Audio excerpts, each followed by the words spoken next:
Hi friends, మీకోసం ఈరోజు ఇంకో స్వీట్తో వచ్చేసారండి. సూపర్ హిట్ స్వీట్ అనమాట. ఈ స్వీట్ కోసము ఇంగ్రీడియంట్స్ ప్రాసెస్ ఇప్పుడు క్లియర్గా వీడియోలో చూపించి చెప్తాను. ఫస్ట్ అయితే టేస్టింగ్ చేసేద్దాము. దగ్గర నుంచి చూడండి, అసలు టేస్ట్ చాలా బాగుంటుంది. ఈ స్వీట్ పెసరపప్పుతో చేశారనమాట. పెసరపప్పు హల్వా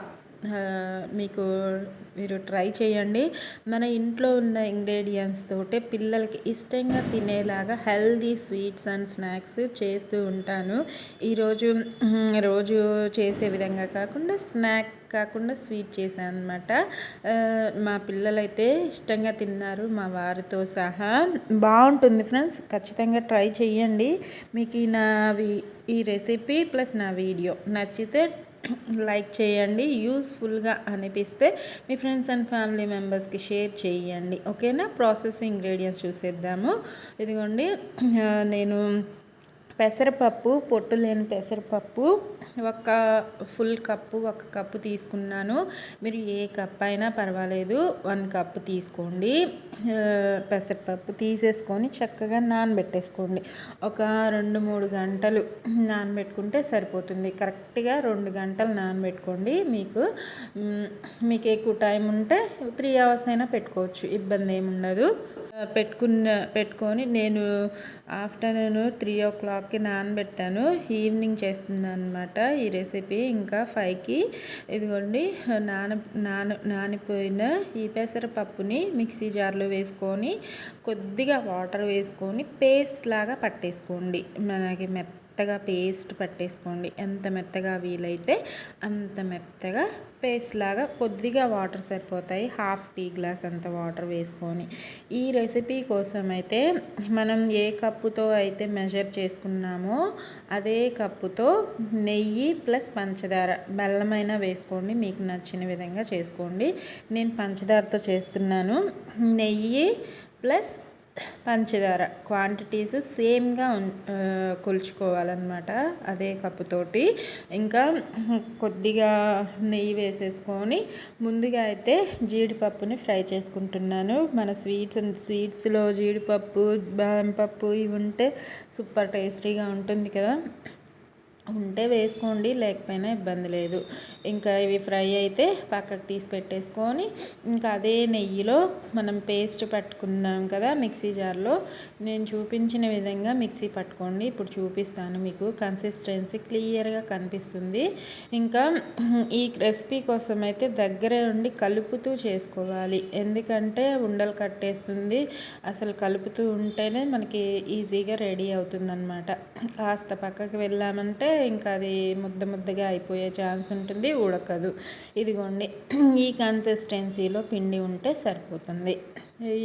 ఇంకా నెయ్యిలో వేసుకొని, నెయ్యి ఒకేసారి వేసేయకుండా నేను వేసిన విధంగా కొద్దిగా వేసుకుంటూ చక్కగా మిక్స్ చేసుకుంటూ కలుపుకోవాలి. ఎందుకంటే ఇది ఫ్రై అయ్యేటప్పుడు కాస్త ముద్ద అవుతూ ఉంటుంది కదా, మనం నెయ్యి వేసి కలిపామంటే ఆ ముద్ద కాస్త బాగా ఈవెన్గా కుక్ అవుతుంది లోపల నుంచి బయట దాకా.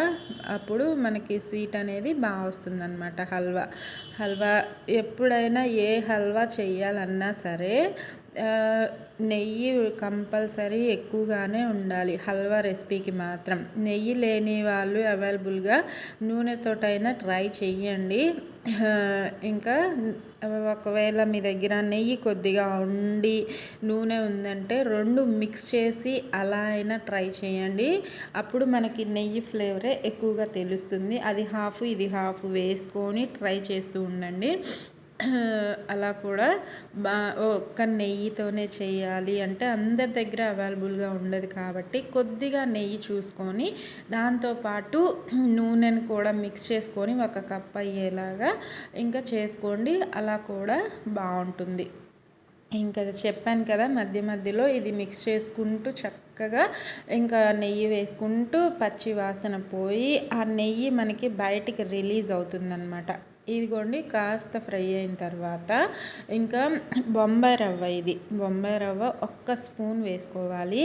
ఎందుకంటే మనకి పప్పు అనేది కాస్త మెత్తగా ఉంటుంది. ఈ బొంబాయి రవ్వ వల్ల మనకి హల్వా కన్సిస్టెన్సీ వస్తుంది అంతే, అందుకే వేసాను. ఎక్కువగా వేసుకోకండి, మళ్ళీ హల్వా టెక్స్చర్ మొత్తం పోతుంది. నేను చూపించిన విధంగా 1 స్పూన్ సరిపోతుంది.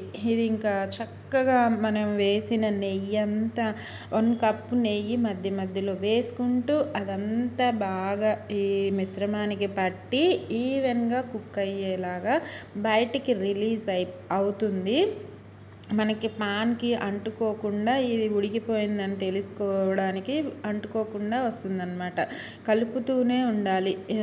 ఫ్లేమ్ అయితే లో టు మీడియం మార్చుకుంటూ కలుపుకోండి, హైలో మాత్రం పెట్టకండి, ఉడకదన్నమాట. బాగా ఫ్రై అయ్యింది అని తెలుసుకున్న తర్వాత ఇంకా ఇది లాస్ట్లో ఇంకా 5 మినిట్స్లో అయిపోతుంది. నేను యాలకులు దంచి వేసుకుంటున్నాను, దంచిన యాలకులు అన్నమాట. ఇంకా ఫ్లేవర్ కోసం వేసాను. మీ దగ్గర పౌడర్ ఉంటే వేసుకోండి, 1 స్పూన్ అంతా సరిపోతుంది. ఇంకొద్దిగా ఒక 5 మినిట్స్లో ఫ్రై అయిపోతుంది, చూపిస్తాను మీకు ఆ టెక్స్చరు.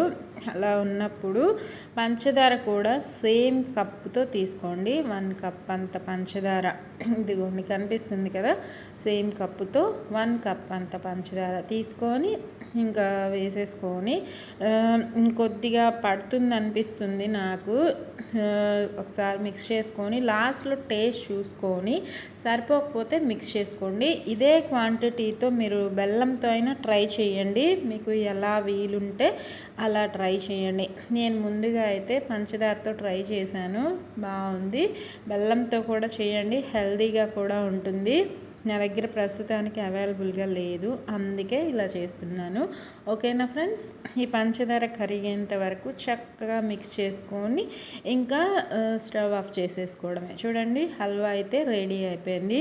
ఈ ప్రాసెస్ అంతా చేయడానికి నాకైతే 3/4 గంట పట్టింది. లో టు మీడియంలో మార్చుకుంటూ చేశాను కాబట్టి 45 మినిట్స్ పట్టిందనమాట. ఒక ప్లేట్కి నెయ్యి అప్లై చేసేసుకొని, ఇలా చేయకపోయినా ఇబ్బంది ఏం లేదు, కాకపోతే మనం వంట చేసే వాళ్ళకి గార్నిషింగ్ చేస్తే చాలా సెల్ఫ్ సాటిస్ఫాక్షన్గా ఉంటుంది కదా, అందుకే ఫైనల్గా గార్నిషింగ్ కోసము జీడిపప్పుల్ని బాదం పప్పుల్ని క్రష్ చేసి వేసుకుంటున్నాను. ఒక 4 బాదం పప్పులు సరిపోతాయి ఇలా క్రష్ చేసి వేస్తే. ఇంకా వేసేసుకొని ఈ హల్వా ముద్దని దాని మీద పరుచుకొని టర్న్ చేసుకోవాలి, సూపర్గా ఉంటుంది. ఇలా వేడివేడిగా దాని మీద జీడిపప్పులు వేసి కూరగిన్నెలో వేసి సర్వ్ చేసినా బాగుంటుంది. కాకపోతే నేను ప్లేటింగ్ కోసం నా వీడియోలో అందంగా కనిపించాలి కదా, అందుకే ఇలా సర్వింగ్ ప్లేట్లో డెకరేట్ చేసి పెడుతున్నాను. ఓకేనా ఫ్రెండ్స్, నచ్చిందా? ఒక్కసారి మీరు ట్రై చేయండి. ఇంకా మరిన్ని వీడియోస్ వంటలు మీకోసం ట్రై చేస్తూ ఉంటాను, వీడియోస్ అప్లోడ్ చేస్తూ ఉంటాను. నా ఛానల్ని సపోర్ట్ చేయాలి అనిపిస్తే సబ్స్క్రైబ్ చేసుకోండి. నా వీడియోస్ నచ్చితేనే సబ్స్క్రైబ్ చేసుకోండి. చూడండి దగ్గర నుంచి స్వీట్ ఎంత బాగుందో, కలర్ఫుల్గా, టేస్ట్ కూడా అంతే బాగుంటుంది. ఆరోగ్యంగా తినండి, సంతోషంగా ఉండండి. ఓకేనా ఫ్రెండ్స్, ఇదిగోండి నా హల్వా అయితే చాలా యమ్మీగా ఉంది. మీ దగ్గర చెప్పాను కదా, నెయ్యి అవైలబుల్గా లేకపోతే ఆయిల్ ప్లస్ నెయ్యి 2 కలిపి చేసుకోవచ్చు, చాలా బాగుంటుంది. ఓకేనా, thank you for watching friends, take care, bye friends. ఇంకా మరిన్ని వంటలు చేస్తూ ఉంటాను.